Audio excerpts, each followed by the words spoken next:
Chapter 1. Gateshead. There was no possibility of taking a walk that day.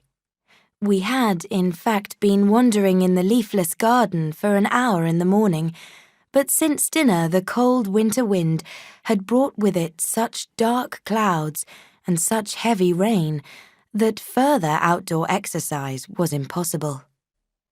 I was glad of it. I never liked long walks, especially on cold afternoons. I hated coming home with frozen fingers and toes, with a heart saddened by the rough words of Bessie, the nurse, and by the consciousness of how weak I was compared with Eliza, John, and Georgiana Reed. Eliza, John, and Georgiana were now with their mamma in the sitting room at Gateshead.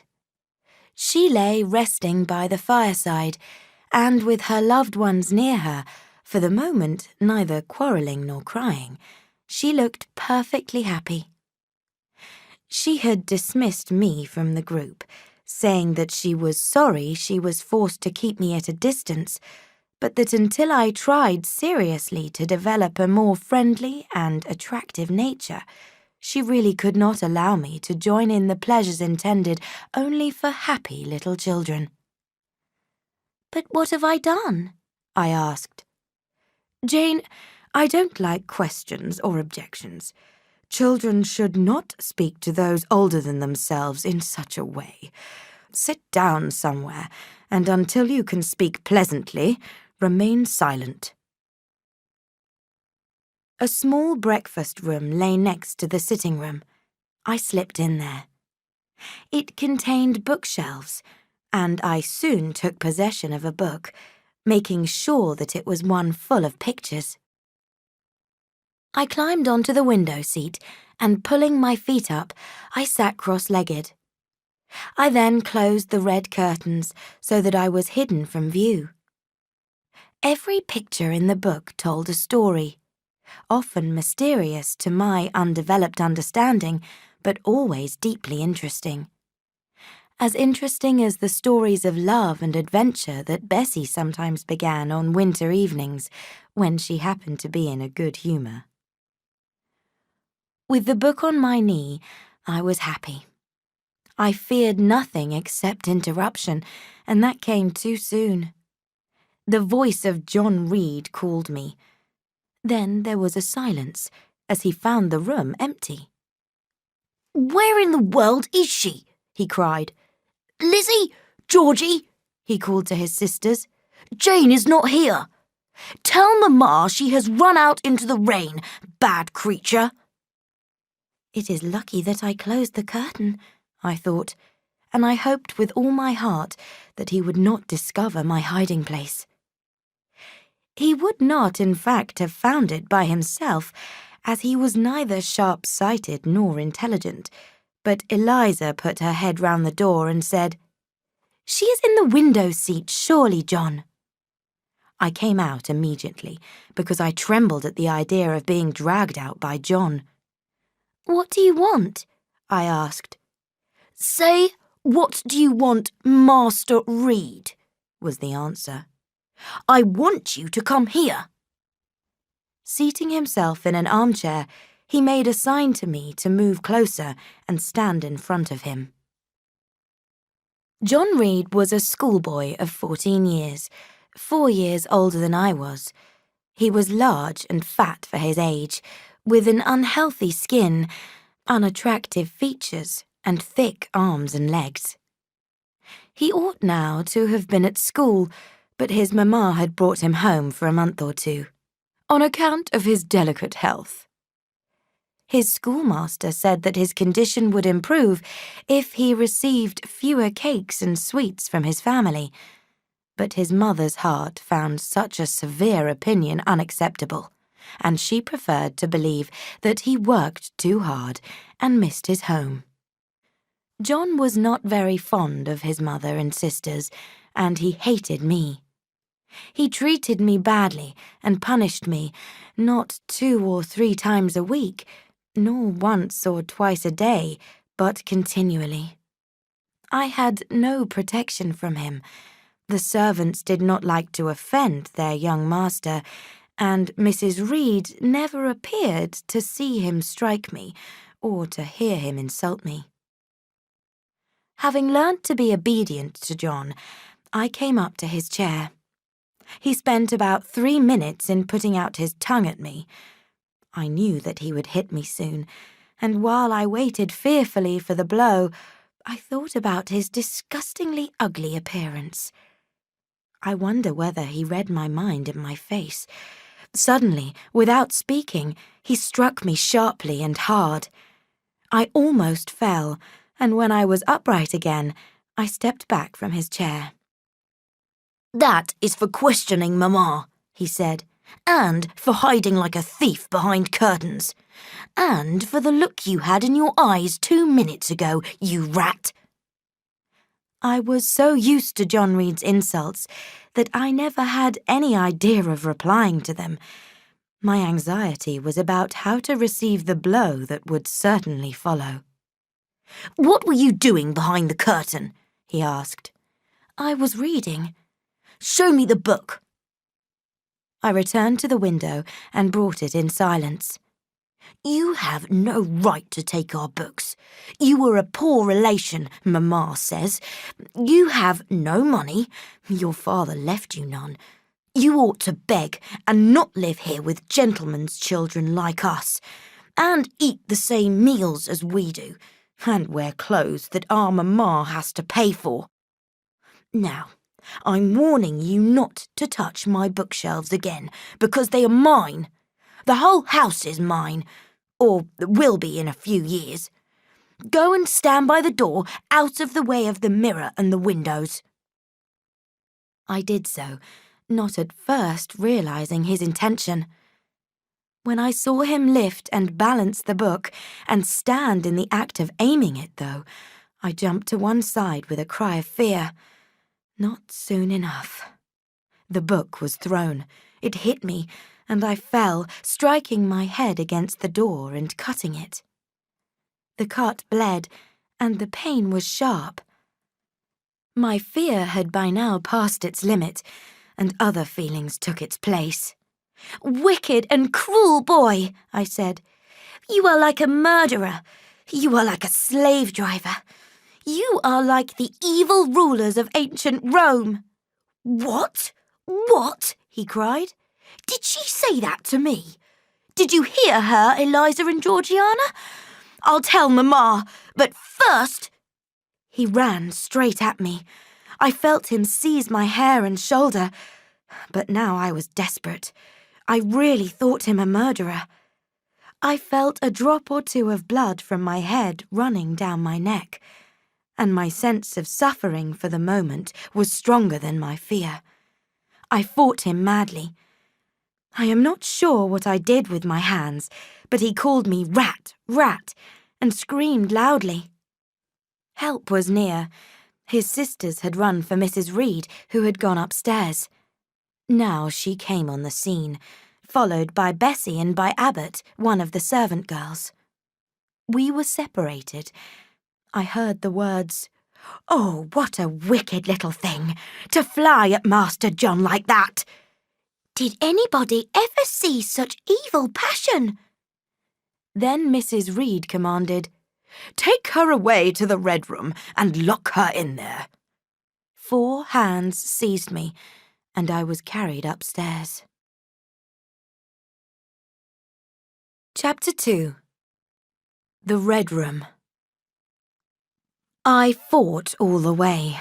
This was unusual for me, and greatly strengthened the bad opinion of me that Bessie and Abbott already had. "Hold her arms! She's like a mad cat!" "For shame! For shame!" cried Abbott. "What terrible behaviour, Miss Eyre! To strike a young gentleman, your guardian son, your young master." "Master? How is he my master? Am I a servant?" "No, you are less than a servant, because you do nothing to support yourself. There, sit down, and think over your wickedness." They had got me by this time into the room named by Mrs. Reed, and had pushed me onto a chair. I began to rise from it again, but their 2 pairs of hands prevented me. "If you don't sit still, you must be tied down," said Bessie. "Miss Abbott, lend me your belt. She would break mine immediately." "Don't do that," I cried. "I will not move." "And take care that you don't," said Bessie. And when she had made sure that I really was becoming quieter, she loosened her hold on me. She and Abbott stood with folded arms, looking darkly and doubtfully at my face. "She never did this before," said Bessie at last, turning to Abbott. "But it was always in her," was the reply. "I've often given Mrs. Reed my opinion of the child, and she agrees with me. She's a deceitful little thing." Bessie did not answer, but before long she addressed me and said, "You ought to know, miss, that you should be grateful to Mrs. Reed. She supports you. If she were to send you away, who would look after you?" I had nothing to say to these words. They were not new to me.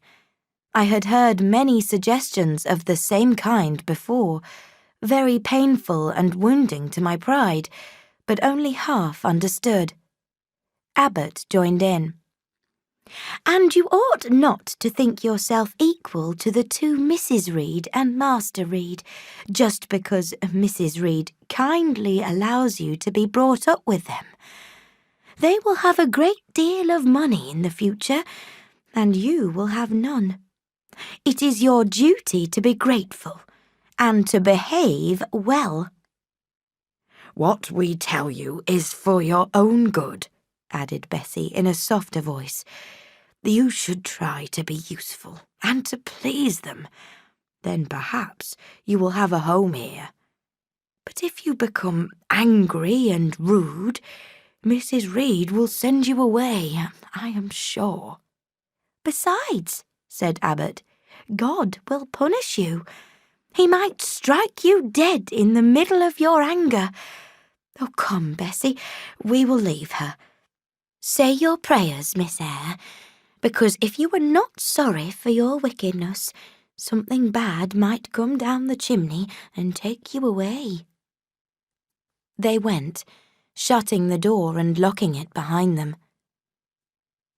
The red room was a square bedroom with dark wooden furniture, a heavy red rug, a very large bed, and red curtains, always closed across the windows. This room was cold because it rarely had a fire, silent because it was far from the nursery and the kitchen, frightening because it was rarely entered. It was here that Mr. Reed had died 9 years before. I was not quite sure whether they had locked the door, and when I dared to move, I went to see. Ah, yes, there had never been a surer prison. My head still ached and bled from the blow that I had received and my fall. No one had blamed John for striking me without cause. Unjust, unjust, I thought. I began to plan some escape, such as running away, or never eating or drinking any more, and letting myself die. It was past 4 o'clock, and daylight began to leave the red room. I heard the rain beating against the windows, and the wind crying in the trees behind the house. Gradually, I became as cold as a stone, and then my courage sank. Everyone said that I was wicked, and perhaps I was. My thoughts turned to my uncle. I could not remember him, but I knew that he was my mother's brother, that he had taken me as a parentless baby to his house, and that before he died he had received a promise from his wife, Mrs. Reed, that she would look after me as one of her own children. A strange idea entered my head. I never doubted that if Mr. Reed had been alive, he would have treated me kindly, And now, in the growing darkness, I began to remember stories of dead men, troubled in their graves by the knowledge that their last wishes were not carried out, revisiting the earth. Perhaps Mr. Reed's ghost might rise before me. This idea, instead of comforting me, filled me with fear.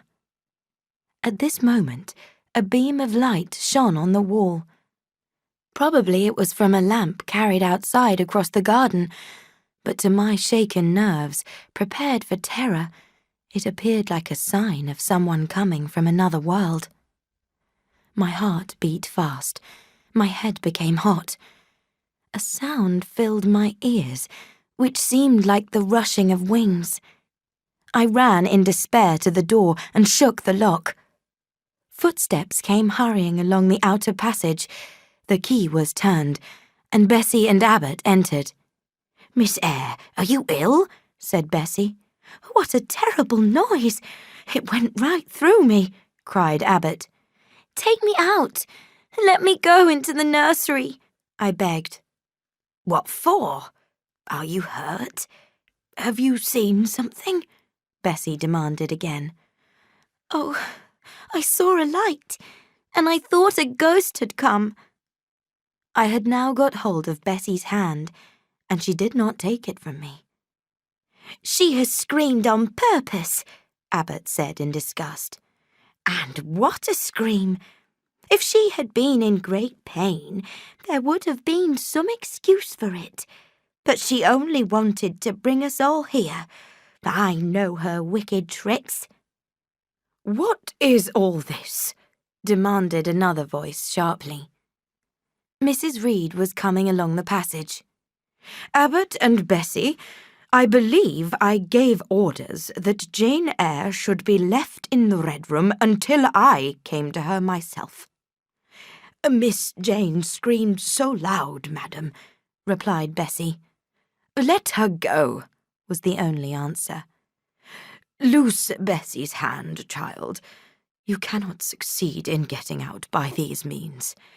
I hate tricks, especially in children. It is my duty to show you that they will not succeed. You will stay here an hour longer, and it is only on condition of perfect obedience and silence that I shall let you out then." "Oh, Aunt, have pity. Forgive me. I cannot bear it. Let me be punished in some other way." "Be quiet. This passion is almost disgusting." She did not believe in my sincerity, and really thought that I was pretending. Bessie and Abbot left us, and Mrs. Reed pushed me roughly and impatiently back into my prison and locked me in without a further word. I heard her go away, and soon after she had left, my head seemed to go round and round, and I fell to the ground in a faint. Chapter 3. Illness. The next thing I remember is waking up feeling as if I had had a fearful dream and seeing in front of me a terrible bright red light crossed with thick black bars. I heard voices, too, speaking with a hollow sound. Uncertainty and fear confused my senses. Then I became conscious that someone was lifting me up more gently than I had ever been raised before. I rested my head against an arm and felt comfortable. In 5 minutes, the cloud of confusion melted away. I knew quite well that I was in my own bed and that the red light came from the nursery fire. It was night. A candle burnt on the table. Bessie stood at the foot of the bed with a bowl in her hand, and a gentleman sat in a chair beside me, leaning over me. I experienced a warm feeling of protection and safety when I knew that there was a stranger in the room, a person not belonging to Gateshead and not related to Mrs. Reed. Turning from Bessie, I examined the face of the visitor. I knew him.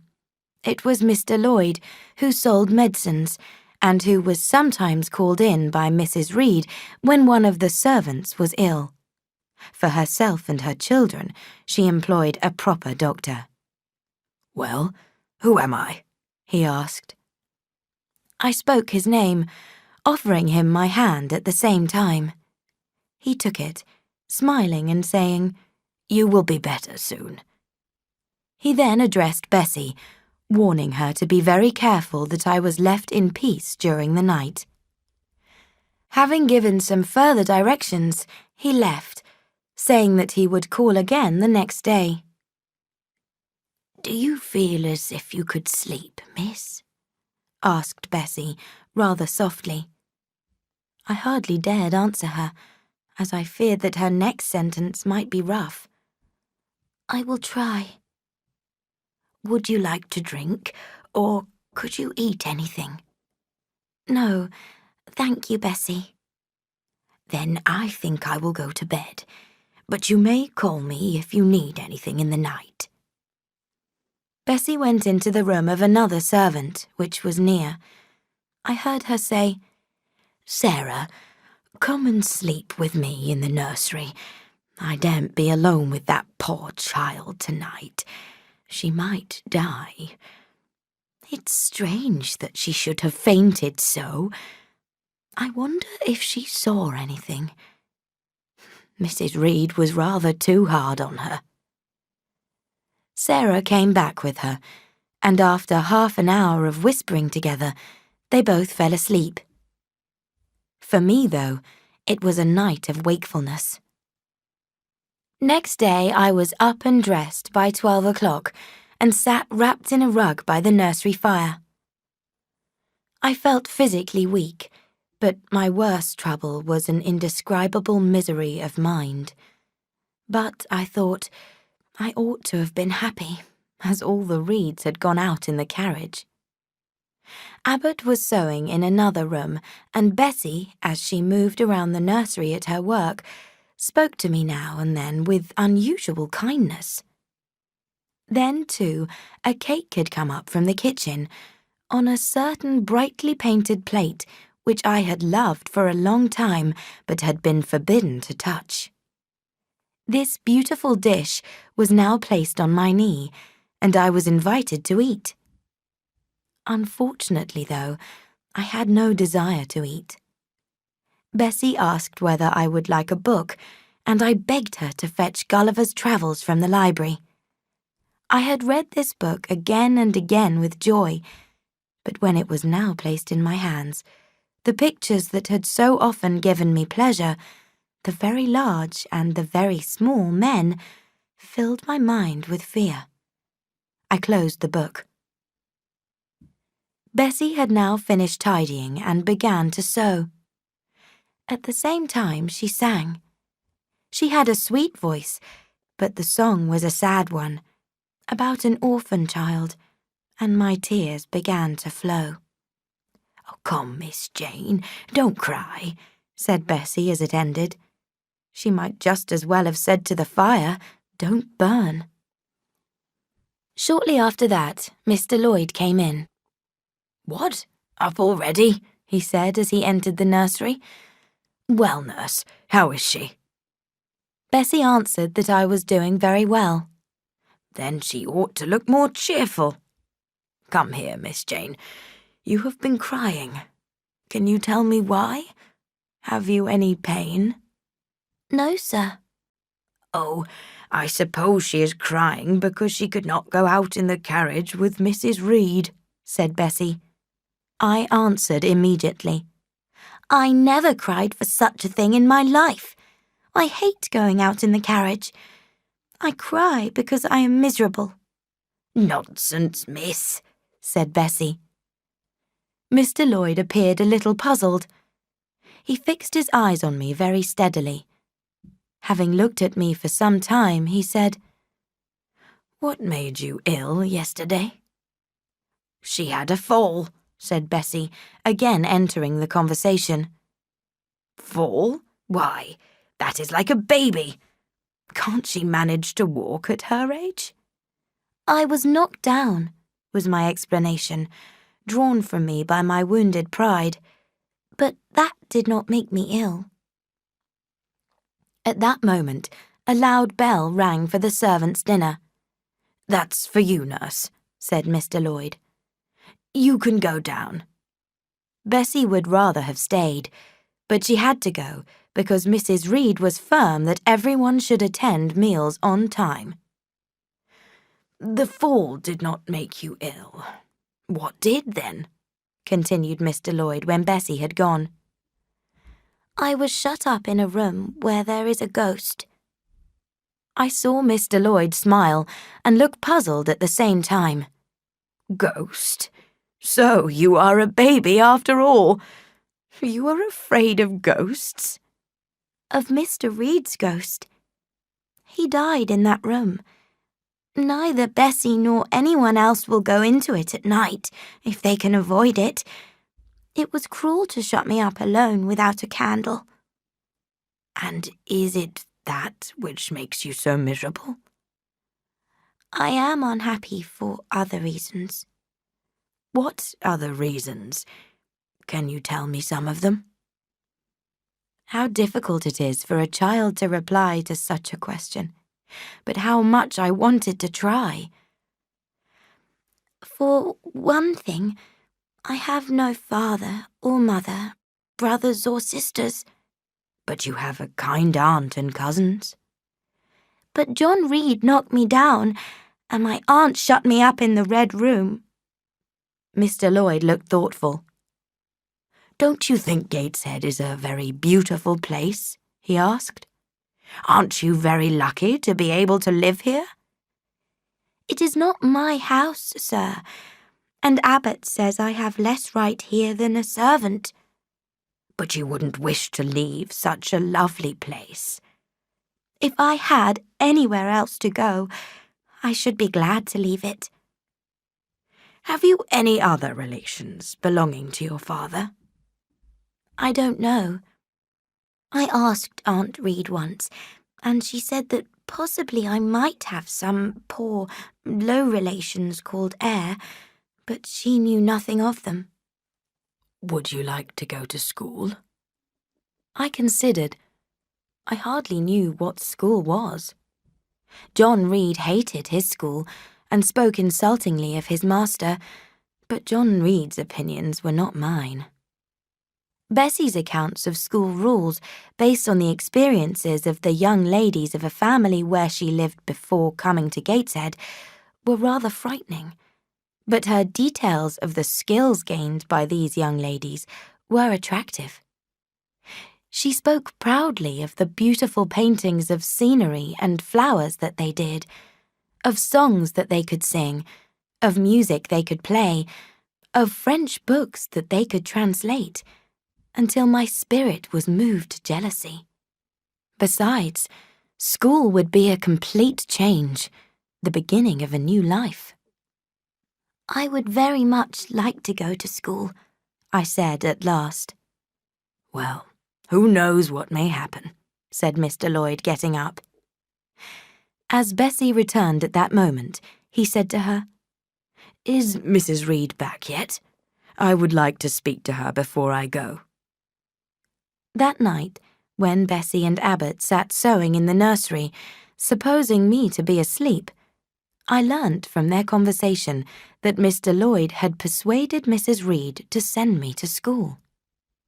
On the same occasion, I heard for the first time from Abbot's information to Bessie that my father had been a poor clergyman, whom my mother had married against the wishes of her friends, that my grandfather had been so angry at her disobedience that he had left her nothing when he died, that after a year of marriage, my father had caught a bad fever while visiting the poor, that my mother had caught the disease from him, and that both had died soon after.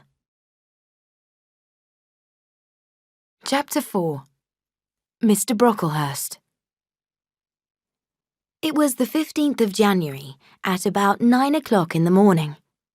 Bessie had gone down to breakfast, and my cousins had not yet been sent for by their mamma. Eliza was putting on her hat and coat to go and feed her chickens, a job of which she was fond, since she sold the eggs to the housekeeper at a good profit. Georgiana was putting artificial flowers in her hair. I was making my bed, as Bessie frequently employed me as a sort of additional servant. The main gates could be seen from the nursery window, and at this moment they were thrown open and a carriage rolled through. It stopped in front of the house. The doorbell rang loudly, and the newcomer was admitted. Bessie came running upstairs. "Oh, Miss Jane, what are you doing? Have you washed your face and hands this morning?" She brushed my hair hurriedly and told me to go down immediately, as I was wanted in the breakfast room. I went slowly downstairs. It was a long time since I had been called to Mrs. Reed's presence. Fearful and trembling, I stood outside the door of the breakfast room. What a miserable little creature fear had made me. Who could want me? I wondered. Whom shall I see besides Aunt Reed in the room? A man or a woman? I turned the handle, opened the door, and passing through, looked up at a black pillar. That, at least, was how the straight, narrow shape, standing upright on the rug, appeared to me at first sight. Even the severe face at the top seemed to be cut from stone.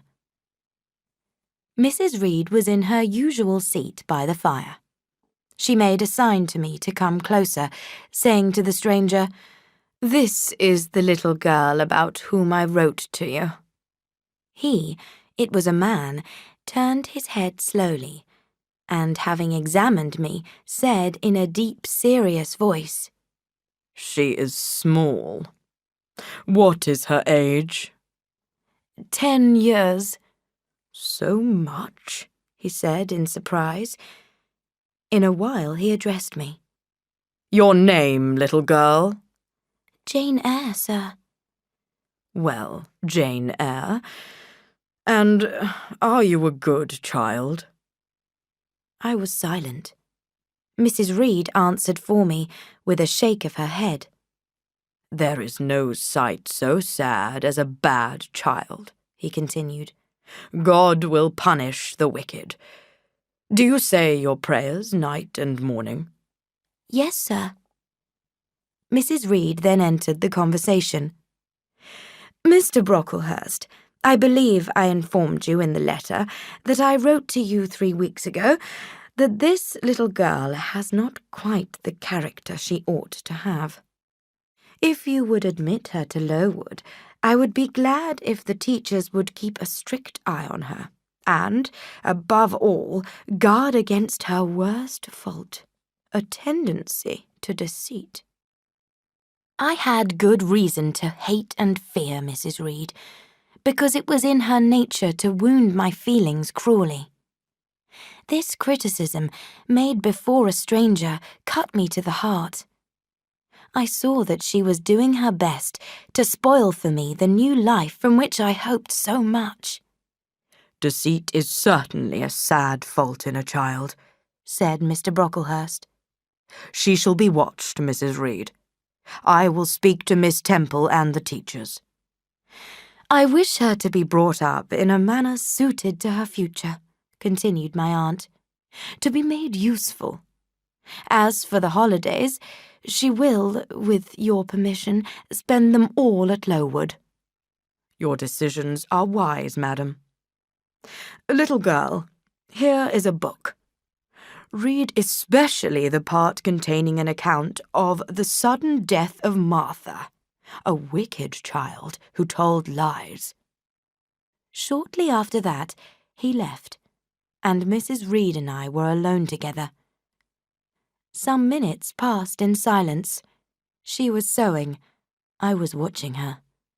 A passion of anger burned in my heart. Mrs. Reed looked up. Her eyes settled on mine, and her fingers stopped working. "Go out of the room. Return to the nursery," was her command. I got up and went to the door. Then I came back again across the room, close to her. I had to speak, but what strength had I to strike back at this enemy of mine? I called on all my energies and began my attack. I am not deceitful. If I were, I would say I loved you, but I do not love you. I dislike you more than anyone in the world, except John Reed. And this book about the liar, you may give it to your girl Georgiana, because it is she who tells lies, not I. Mrs. Reed's hand lay still on her work, and her cold eye remained fixed on mine. "What more have you to say?" she asked, rather in the voice in which a person might address someone of the same age than that used to a child. Shaking from head to foot, trembling with uncontrolled excitement, I went on. I am glad you are no relation of mine. I will never call you aunt again as long as I live. If anyone asks me how I liked you and how you treated me, I will say that you treated me with miserable cruelty. You have no pity. How dare you say that, Jane Eyre? How dare I, Mrs. Reed? Because it is the truth. You think I have no feelings and can live without one bit of love and kindness. I shall remember how you pushed me back into the Red Room, though I was frightened and begged you to have pity on me. And that punishment you made me suffer because your wicked boy struck me, knocked me down for nothing.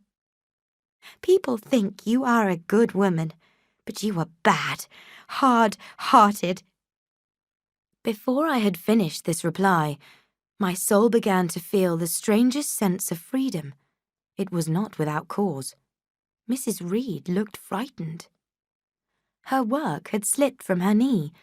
She was even twisting her face, as if she was going to cry. Jane, you are mistaken. What is the matter with you? Why are you trembling so violently? Would you like some water? No, Mrs. Reed. Is there anything else you wish for, Jane? Believe me, I desire to be your friend. Not you.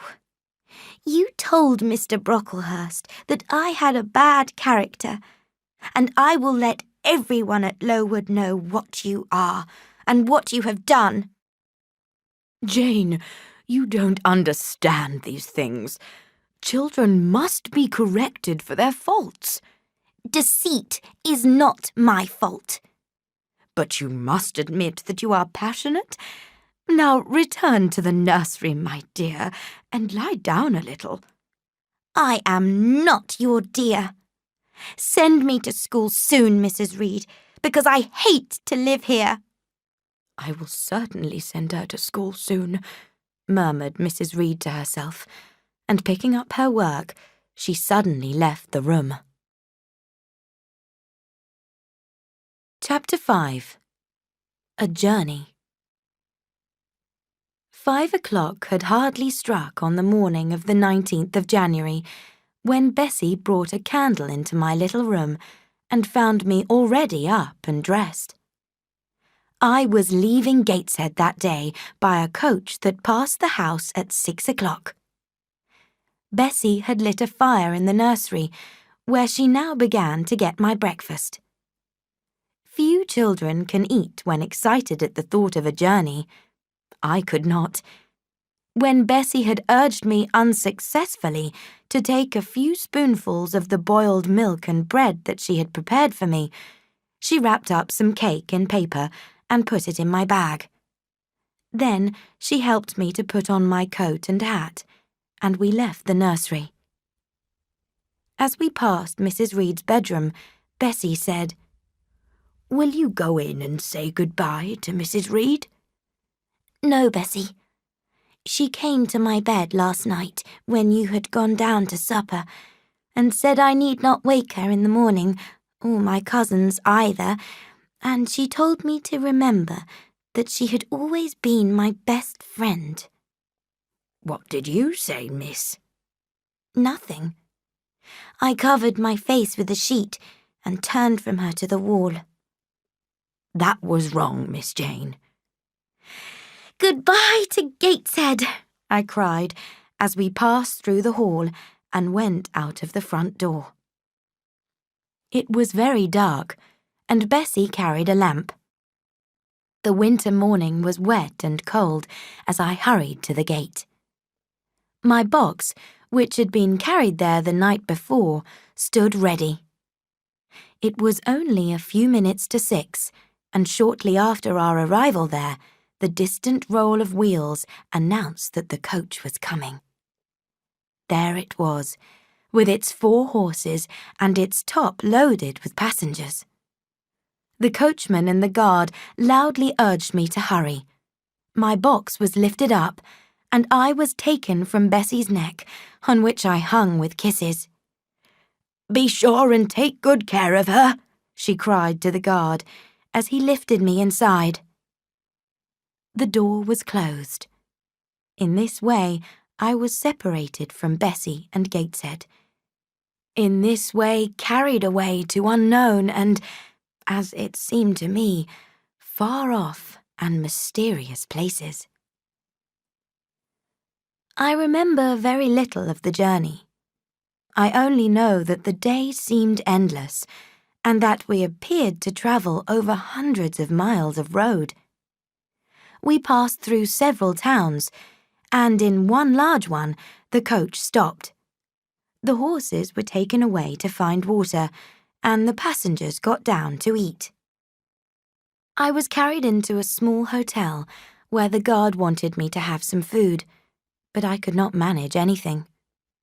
He left me in a large room where I walked up and down, greatly afraid of someone coming and taking me away, because I had heard about children being stolen in many of Bessie's stories. We continued on our way. The wet, misty afternoon grew darker. We passed through no more towns. The scenery was different, and great grey hills appeared in the distance. We drove down a valley dark with woods. At last I fell asleep, but soon the stopping of the coach woke me. The door was open, and a person was standing beside it. I saw her face and dress by the light of the lamps. "Is there a little girl called Jane Eyre here?" she asked.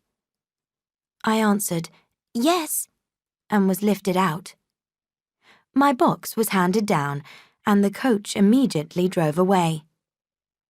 I was stiff from sitting so long, and confused with the noise and movement of the coach. I looked around me.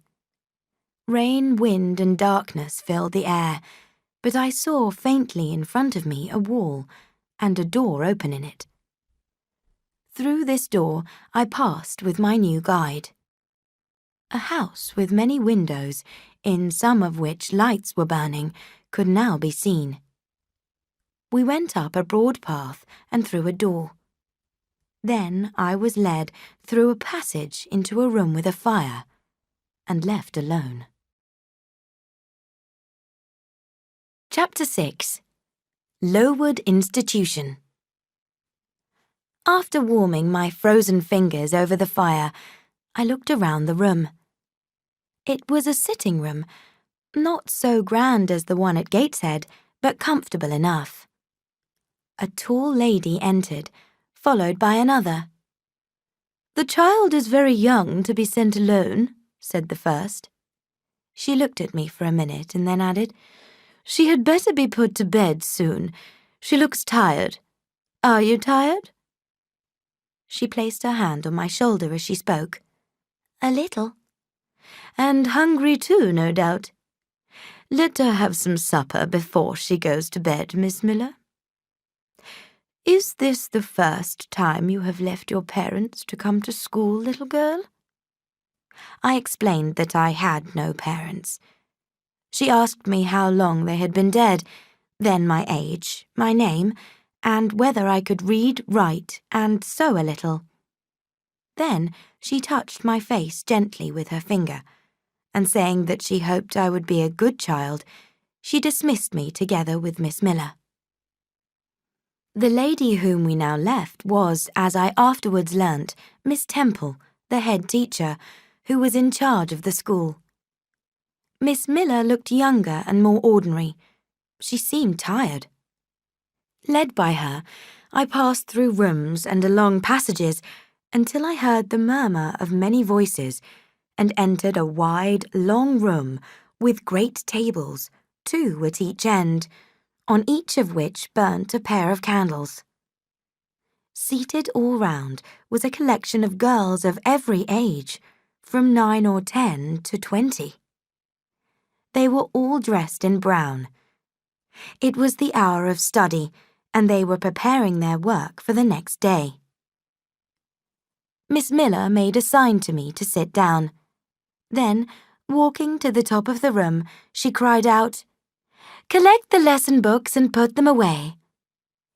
4 tall girls rose from different tables and, going round, picked up the books and removed them.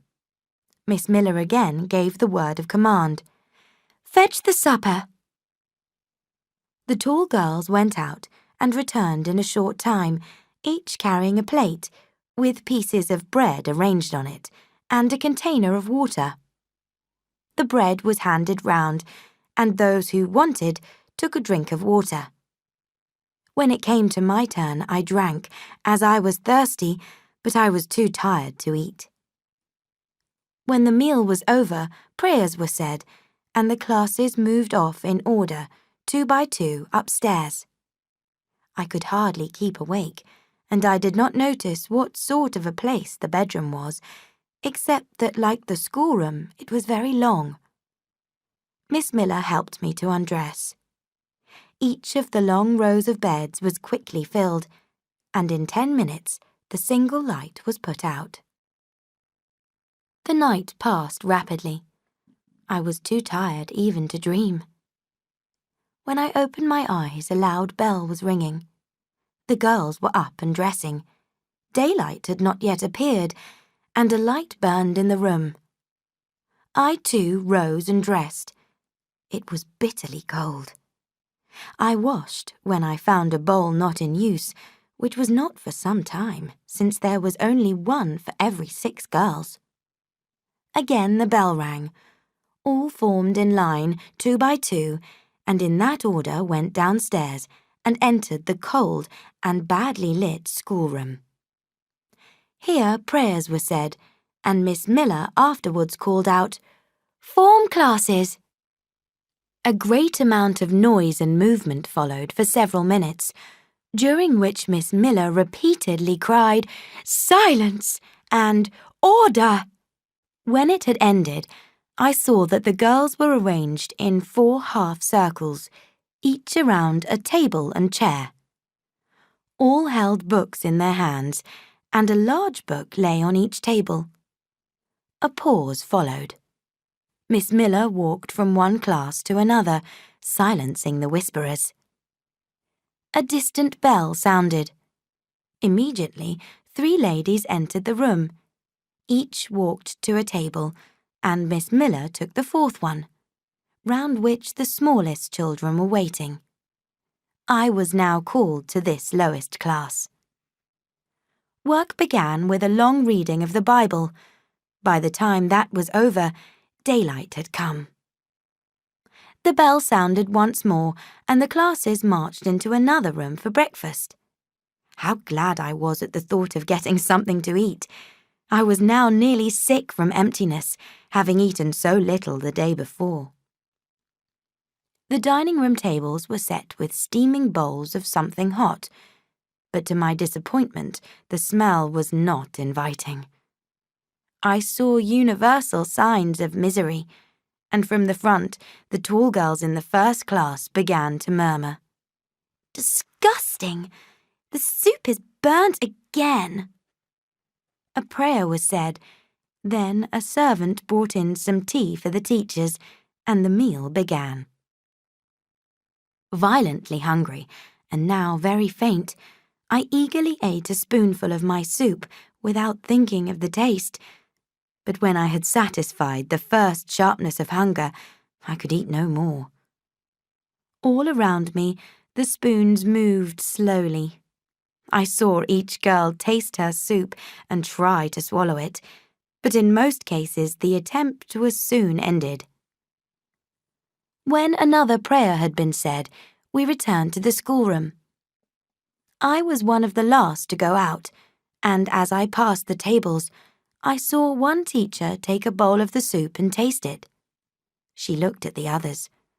All their faces expressed displeasure. A quarter of an hour passed before lessons began again, during which everyone talked loudly and freely. Every conversation was about the breakfast. I heard the name of Mr. Brocklehurst mentioned by some. Miss Miller shook her head disapprovingly, but she did not attempt to stop the general complaints. No doubt she sympathized with us. At 9 o'clock there was a sudden silence. The head teacher had entered. She called the first class around her and gave a lesson on countries of the world. The lower classes worked with the other teachers at history and grammar. Then writing and sums followed, and music lessons were given to some of the older girls by Miss Temple. At last the clock struck 12. Miss Temple rose. "I have a word to address to the pupils," she said. "This morning you had a breakfast which you could not eat. I have ordered that a meal of bread and cheese shall be served to you all." The teachers looked at her in surprise. "It is to be done on my responsibility," she added, and then left the room. The bread and cheese were soon brought in and handed round, to the joy of the whole school. The order was then given, "To the garden!"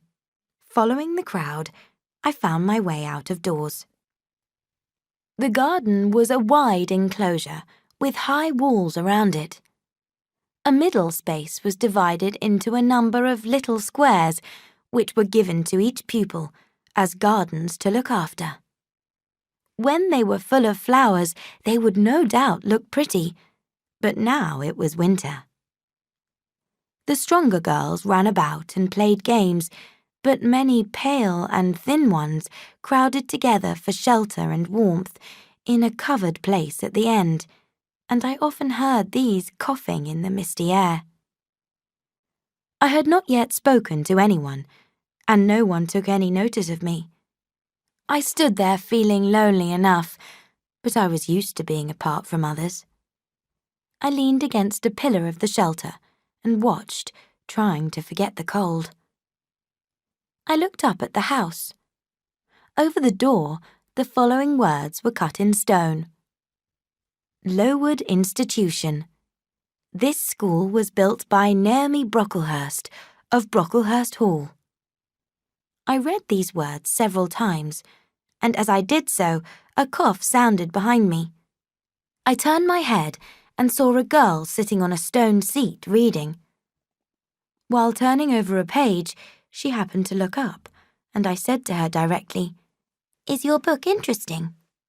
"I like it," she answered, after a pause of a moment or two, in which she examined me. "What is it about?" "You may look at it," the girl replied, offering me the book. I too liked reading, but I soon saw that this was too difficult for me. I returned it to her, and she received it quietly. She was about to go on with her story, but again I interrupted her. "Can you tell me what the writing on that stone over the door means? What is Lowood Institution?" "This house that you have come to live in. I suppose you are an orphan, aren't you?" "Both my parents died before I can remember." "Well, all the girls in this school have lost either one or both parents. This is a place for educating orphans." "Do we pay no money? Do they keep us for nothing?" "We pay, or our friends pay, £15 a year.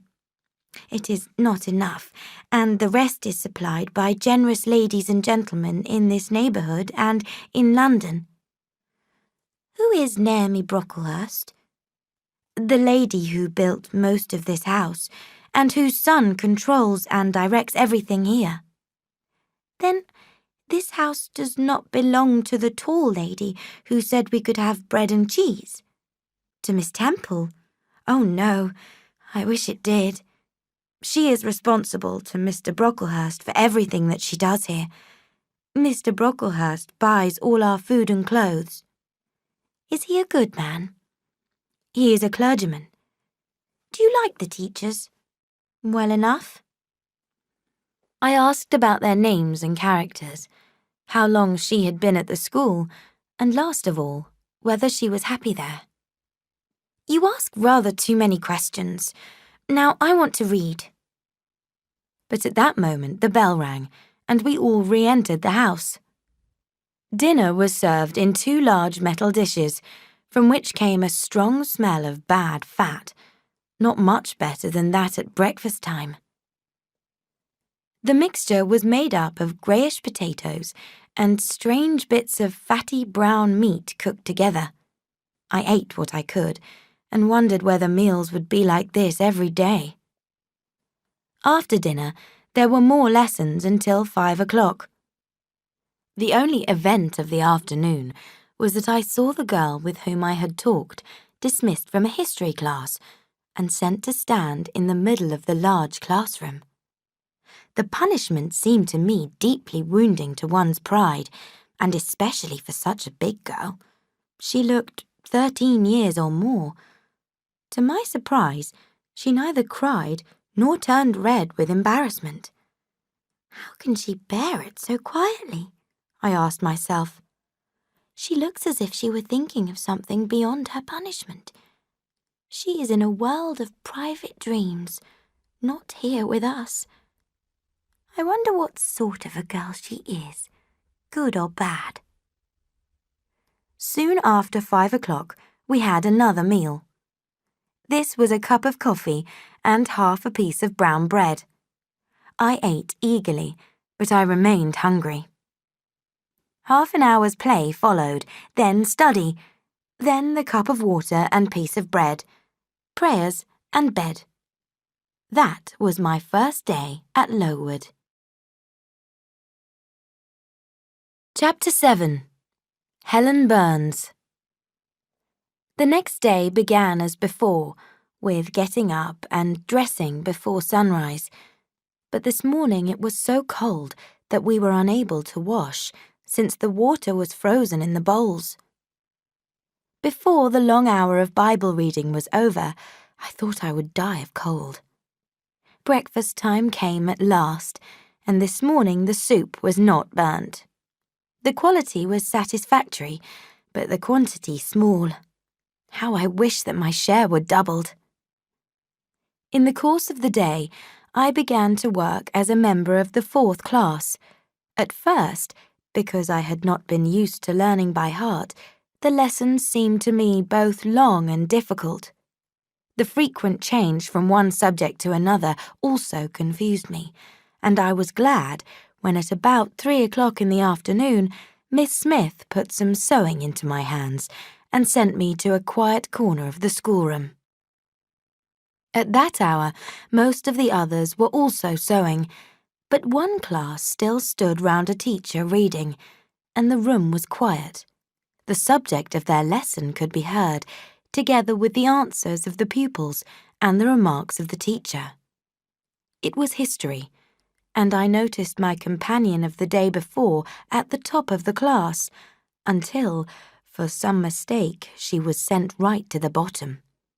Even then, she was continually spoken to in such words as these. Burns? This was her name. The girls here were all called by their family names. You were standing on the side of your shoe. Turn your toes out immediately. Burns, hold your head up. Burns, pull your chin in. When a chapter had been read through twice, the books were closed and the girls examined. Most of them seemed to find it difficult, but Burns was ready with answers on every point. I kept expecting the teacher, Miss Scatcherd, to praise her, but instead she suddenly cried out, "You dirty, unpleasant girl! You have not cleaned your nails this morning." Burns made no answer. I was surprised at her silence. Why, I thought, does she not explain that the water was frozen this morning? My attention was now called for by Miss Smith, who wanted to look at my work. When I returned to my seat, Burns was just leaving the room in obedience to some order from Miss Scatcherd. She returned half a minute later, carrying in her hand a number of sticks tied together at one end. These she gave respectfully to the teacher. Miss Scatcherd immediately hit her with them sharply across her neck. Not one tear rose in Burns's eye, and while I paused in my sewing because my fingers trembled with anger at this scene, not one feature of her thoughtful face changed its expression. During the play hour that evening, I made my way to the fireplace. There, kneeling by it, I found Burns, her attention fixed on a book. "Is that the same one as yesterday?" I asked. "Yes, I have just finished it." She shut it. "What is your name besides Burns?" "Helen." "Do you come from far away, Helen?" "I come from a place further north, on the borders of Scotland." "You must wish to leave Lowood." "No, why should I? I was sent here to get an education, and it would be no use going away before I had done so." "But that teacher, Miss Scatcherd, is so cruel to you." "Cruel? Not at all. She is severe. She dislikes my faults." "If I were in your place and she struck me, I would get the sticks from her hand and break them under her nose." "If you did, Mr. Brocklehurst would send you away from the school, and that would make your relations very unhappy." "But it seems to me shameful to be beaten in front of everyone. I could not bear it." "It is weak and silly to say that you cannot bear what it is necessary for you to bear." I heard her with wonder and tried to understand. "You say you have faults, Helen. What are they? To me you seem very good."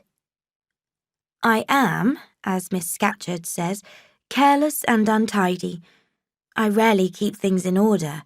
I forget rules. I read when I ought to be learning my lessons." "Is Miss Temple as severe with you as Miss Scatcherd?" A soft smile came over her face. "Miss Temple is full of goodness. She sees my faults and tells me them gently. When I do anything well, she praises me generously." "And when Miss Temple teaches you, do your thoughts wander?" "No, not often, because what she says is generally so interesting to me." "You are good to those who are good to you. That is all I ever desire to be. But when we are struck without a reason, we should strike back very hard." "It is not violence that best defeats hate. The good try to love their enemies and wish them well." "Then I ought to love Mrs. Reed and her son John, which is impossible." In her turn, Helen asked me to explain, and I poured out the story of my past sufferings. She heard me patiently to the end, but said nothing. "Well," I asked, "is not Mrs. Reed a bad, hard-hearted woman?" "She has been unkind to you, no doubt, but wouldn't you be happier if you tried to forget her severity? Life appears to me to be too short to be spent in remembering past injustices." I saw by Helen's look that she no longer wished to talk, but rather to be left with her thoughts. This, though, was not allowed for long. A great rough girl came up shouting, "Helen Burns, if you don't go and tidy your drawer now this minute, I'll tell Miss Scatcherd to come and look at it." Helen got up and obeyed without delay. Chapter 8. A Child's Shame. One afternoon, when I had been at Lowood for about 3 weeks, I was sitting puzzling over some sums.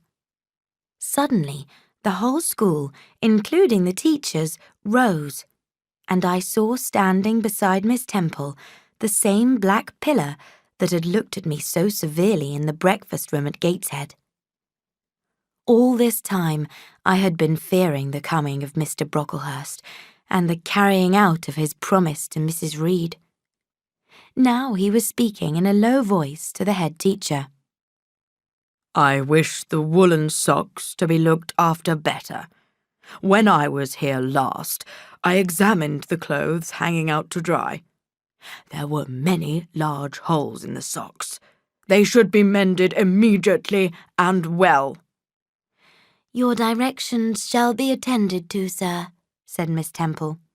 And, he continued, I find that some of the girls have 2 clean collars in a single week.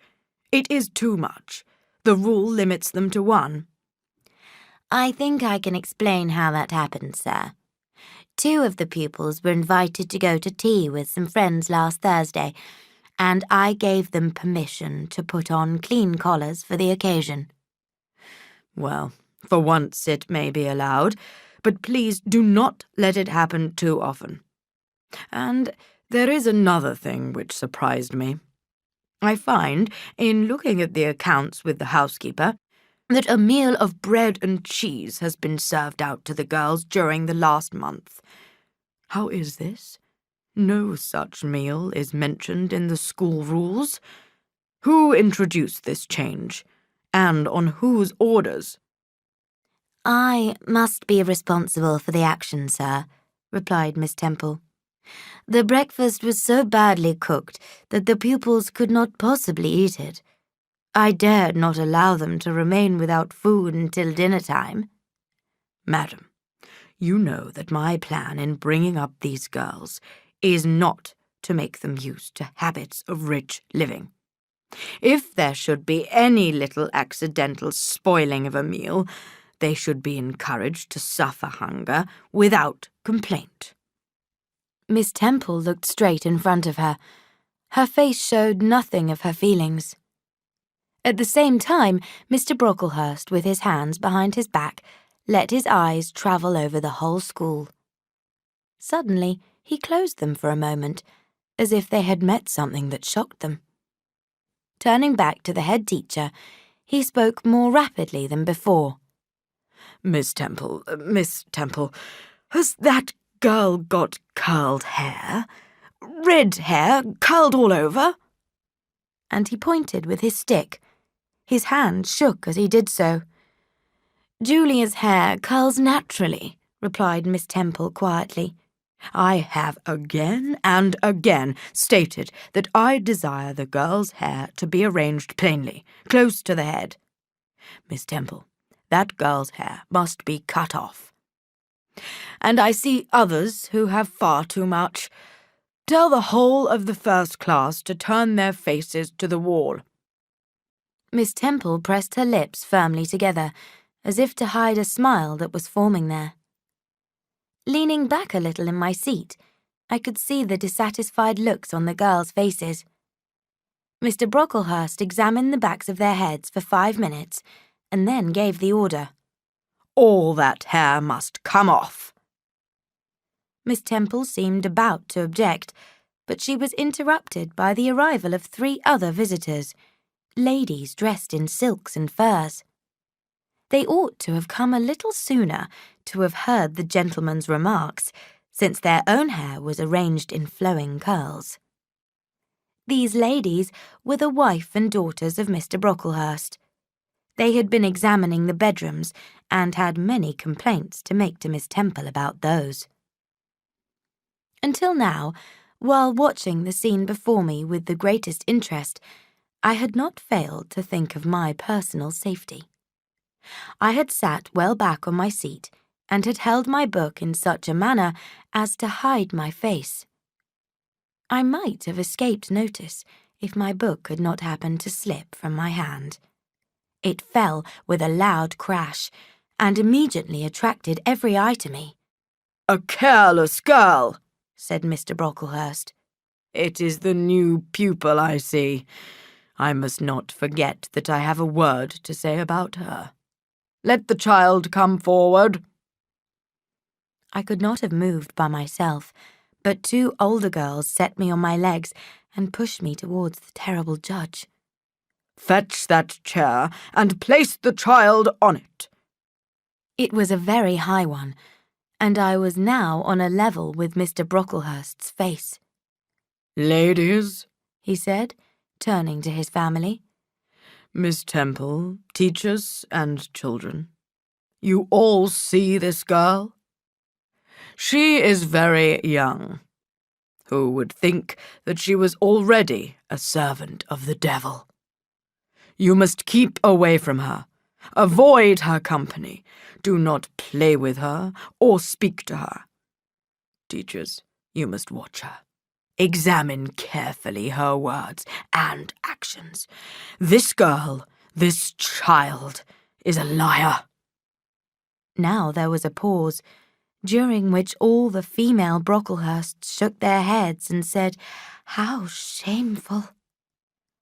Mr. Brocklehurst continued, "This I learnt from her guardian, the generous lady who brought her up as her own daughter, until she became so ungrateful that the excellent lady was forced to separate her from her own children, for fear that her bad behaviour might harm them." He moved towards the door with his family. Turning at the last moment, he said, "Let her stand half an hour longer on that chair, and let no one speak to her for the rest of the day." There was I, who had said that I could not bear the shame of standing in the middle of the room, now publicly dishonoured. No words can describe my feelings. But just as they began to get beyond my control, Helen passed me, and, in passing, lifted her eyes to mine and smiled. In some strange way, she filled me with her own courage. I kept back my tears, lifted my head, and took a firm stand on the chair. Chapter 9. Miss Temple. Before the half-hour ended, the bell rang. School was over, and everyone went into the dining room for tea. I now dared to get down and hide in a corner. The courage that had supported me was beginning to fail, and I felt so miserable that I sank down with my face on the ground. I cried. I had meant to be so good, to do so much at Lowood, to make so many friends, to deserve respect and love.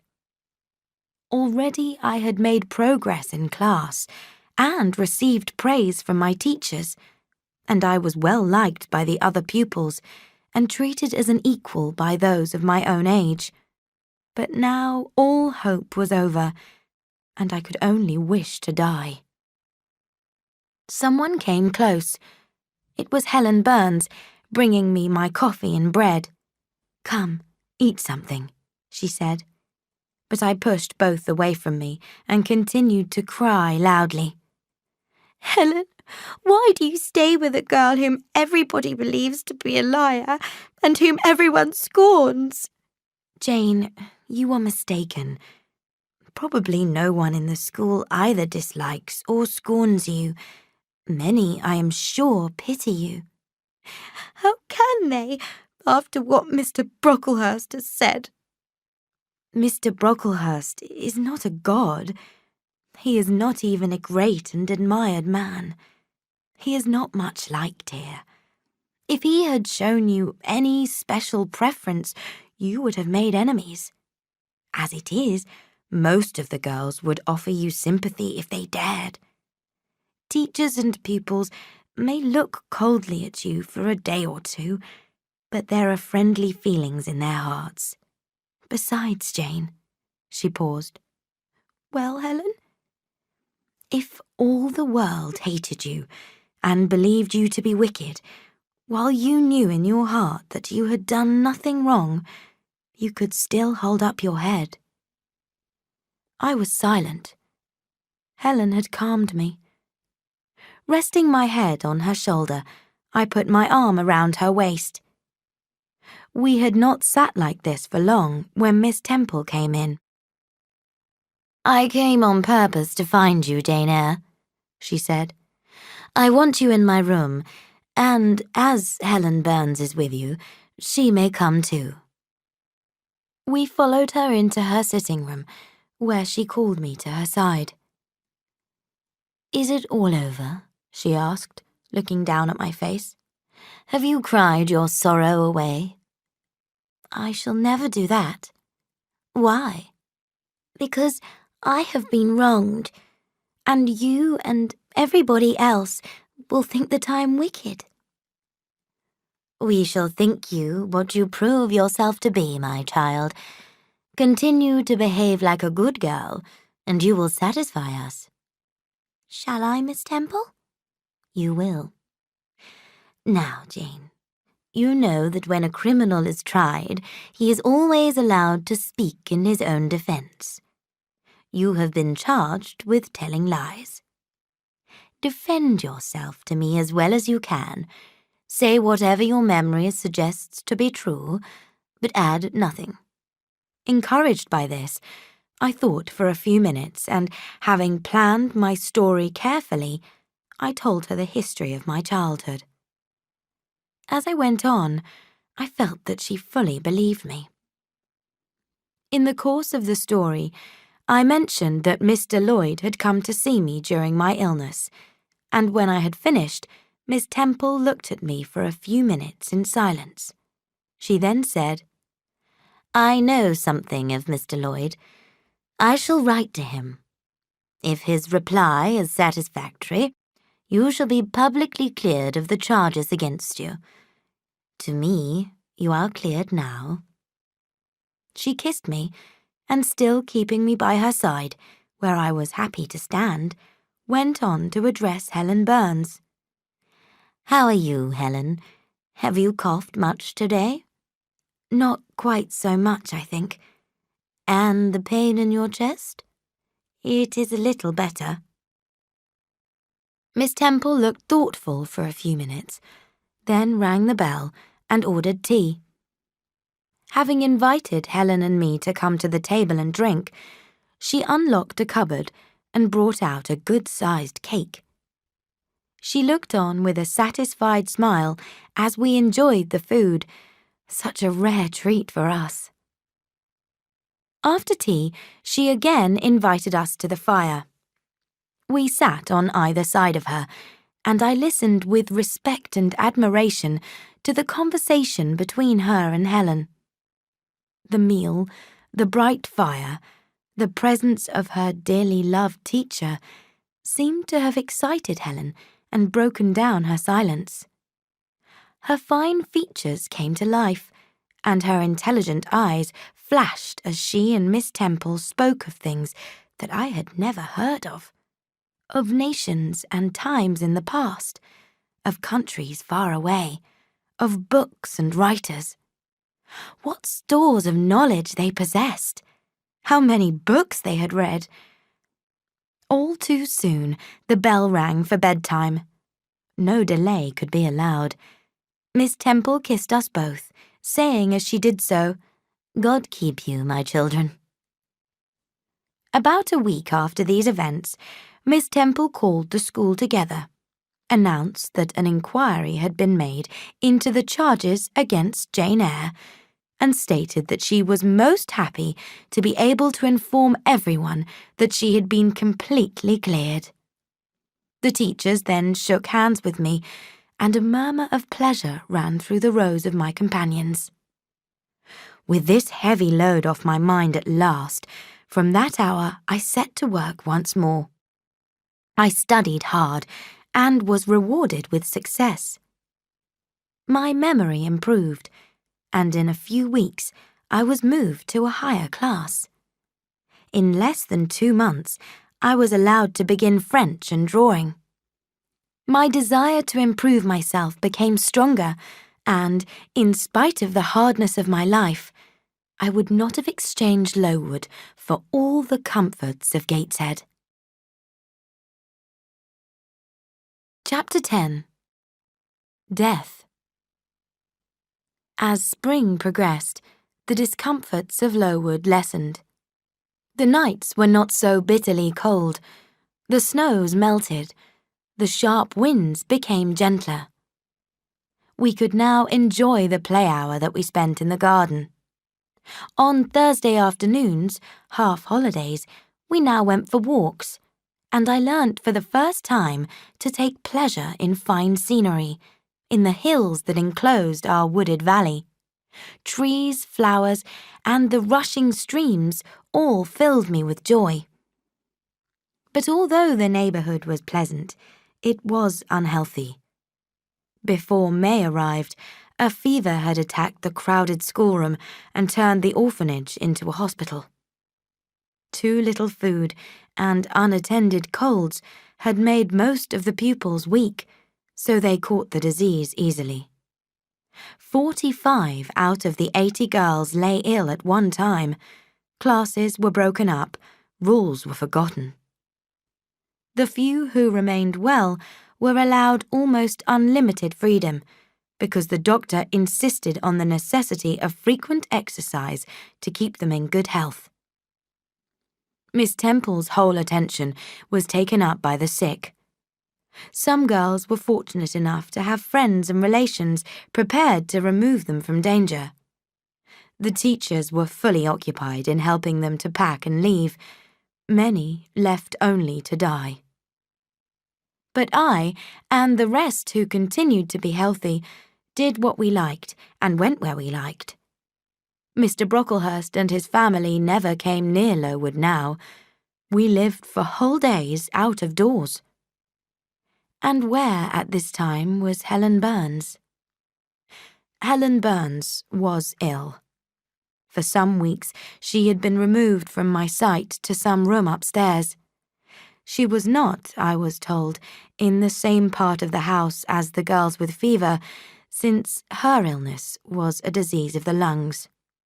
This, I wrongly believed, was something which time and care would be sure to cure. The idea was strengthened by the fact that she once or twice came downstairs on very warm, sunny afternoons, and was taken by Miss Temple into the garden, but I was not allowed to go and speak to her. One evening, the doctor appeared at an unusual hour, a sign that someone was very ill. I was outside, near the front door, when he left, and I ran up to the nurse who had been speaking to him. "How is Helen Burns?" "Very weak," was the answer. "What does the doctor say about her?" "He says she'll not be here for long." At ordinary times, I would have taken this sentence to mean only that Helen was going to her own home. I would not have suspected that it meant that she was dying. But these were not ordinary times, and I understood immediately. I experienced a shock of terror, then a strong feeling of sorrow, and then a desire, a great need to see her. I asked which room she lay in. "She is in Miss Temple's room," said the nurse. "May I go and speak to her?" "No, child." It was just 9 o'clock, and Miss Miller was calling the pupils to go to bed. I went with the rest.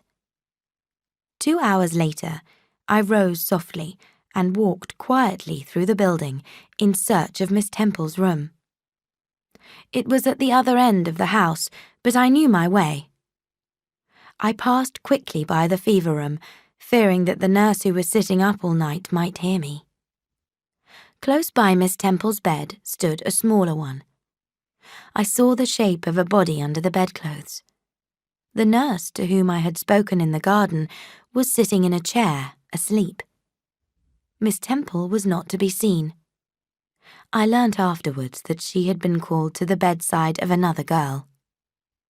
I went up to my friend.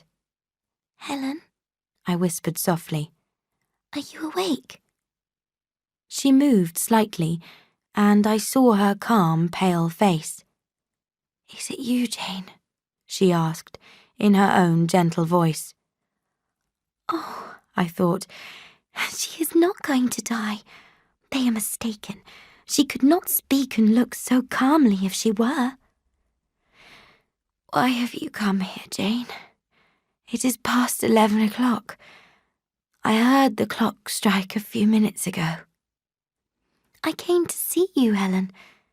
I heard you were very ill, and I could not sleep until I had spoken to you." "You came to say goodbye to me, then? You are just in time, probably." "Are you going somewhere, Helen?" "Yes, to my last home." "No, no, Helen." I stopped in despair. While I tried to keep back my tears, Helen began to cough. After a long silence, she whispered, "I am very happy, Jane. And when you hear them say that I'm dead, you must not be sad. We must all die one day, and the illness which is removing me is gentle and gradual. My mind is at rest. I'm leaving no one to cry for me. I have only a father, and he is lately remarried and will not miss me. I'm going to God." In a little while she added, "How comfortable I am. That last attack of coughing has tired me a little. I feel as if I could sleep. Don't leave me, Jane. I like you to be near me." "I'll stay with you, dear Helen. No one shall take me away." I lay down beside her. She kissed me, and we both soon slept. When I awoke, it was day, and Helen was dead.